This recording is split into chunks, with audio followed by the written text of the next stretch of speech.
Hey everyone, it's Nicole here today for this Sparkle and Shine blog challenge for March 2015, and my card today features some sequins from Pretty Pink Posh to incorporate the inspiration piece for the month, as well as I did incorporate a little bit of green for the grass for my card, and then the inside says good luck, so it kind of goes with the theme. I don't generally send St. Patrick's Day cards. So I tried to find a way to incorporate or find inspiration from the photo in other ways. I am using the large stitched rectangle die from Simon Says Stamp, and I'm die cutting several rectangles from Simon Says Stamp cardstock. I am using the green leaf, the surf blue, as well as the smoke gray. And I need 3 of these rectangles. I'm going to die cut some pieces from these or from the gray. I am going to use the Stitched Borders 2 die from Pretty Pink Posh. It's a straight across border die, but I really want to keep with that stitched theme. This is going to be kind of the landscape or sidewalk type area along the bottom of my scene on my card. And then from the green cardstock, I'm going to use the Lawn Fawn grassy border die and die cut a little border from that as well that's going to tuck behind the sidewalk and also behind the rest of the elements on the card. So I'll pop all of these out. I like to die cut the rectangles first and then piece them together. This ensures everything is the exact same size, plus it gives that great stitched border along the sides and the bottom, so it continues the design of the card. On some smooth white cardstock, I am going to stamp this doghouse, which is a new stamp from Hero Arts. I think it is so cute. I love it, and there's a coordinating die for it as well. And then I'm going to stamp the dog bone, which also has a coordinating die. This is also from Hero Arts.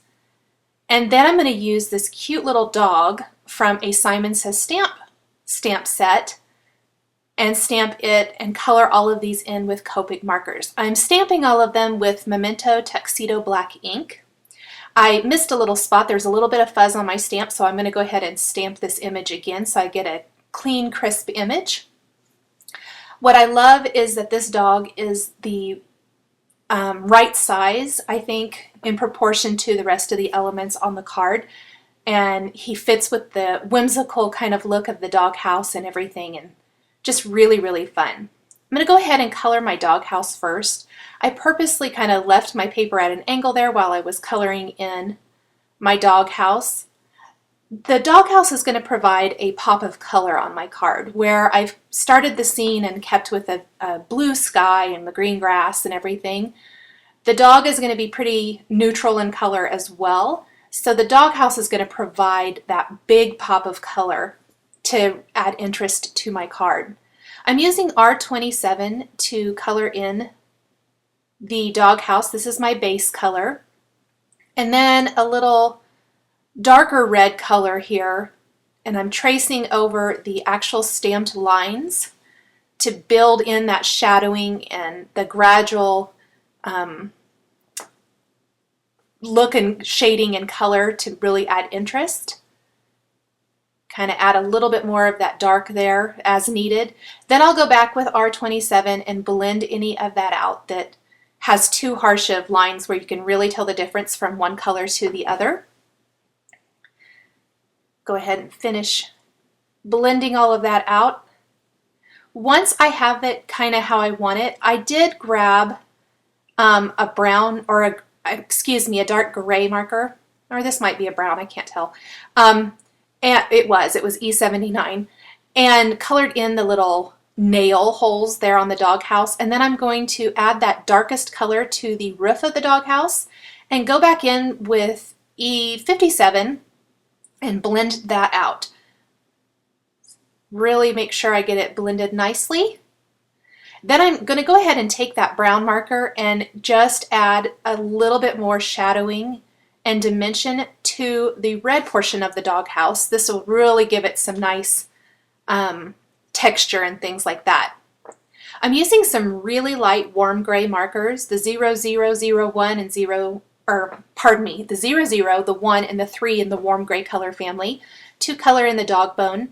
I want it to appear white, but not be so stark white that it really stands out when there's so much shading going on in the rest of the elements.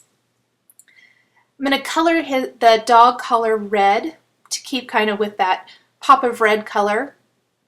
And then I'm going to color him in kind of a really light brown color using E30, E31, and E55. Go ahead and add my base color with the E30 all over the dog first.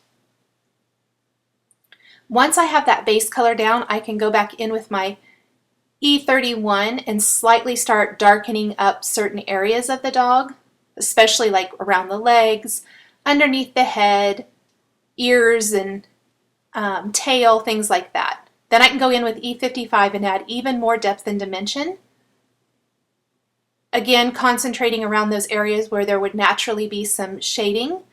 Blend it all out with my lightest color, which was the E30. And then I'm going to go back and darken it even more. If it blends out too much, don't be afraid to go back in and add even more detail. I did add a little bit of pink to the cheeks just for a fun little touch. Blend it all out again as needed. Then I'm going to go in with my E55 and add some little dot detail. It's going to be very subtle, not a huge definition of color. And then I thought I might go darker, but I didn't like that. I did add a little bit of dark to just certain areas where I wanted more shading and blended it out with E55. But instead of going in with a darker marker and adding dots, I went in with my colorless blender, and that just wicks away the color. That the ink will move away from those areas, so there's going to be a few little white areas or dots there. Not a ton. I didn't want him to look like a spotted dog. It instead adds more texture than anything else. Once I have all of those images colored in, I can take the coordinating dies, and I'm going to take a little post-it tape and place those all on, or hold those dies in place. Since I've taken the time to stamp and color those, I really don't want the dies to shift when I run them through my Big Shot. Go ahead and pop all of these out. And I just have to say again how thrilled I am that Hero Arts came out with coordinating dies for these new stamps. I think they are so cute. And then I can start building my scene. So here's what it's going to look like. I'm not going to attach anything quite yet. I want to make sure I have enough room for my greeting, which is You Are Possum, which is from that same stamp set that the dog comes from.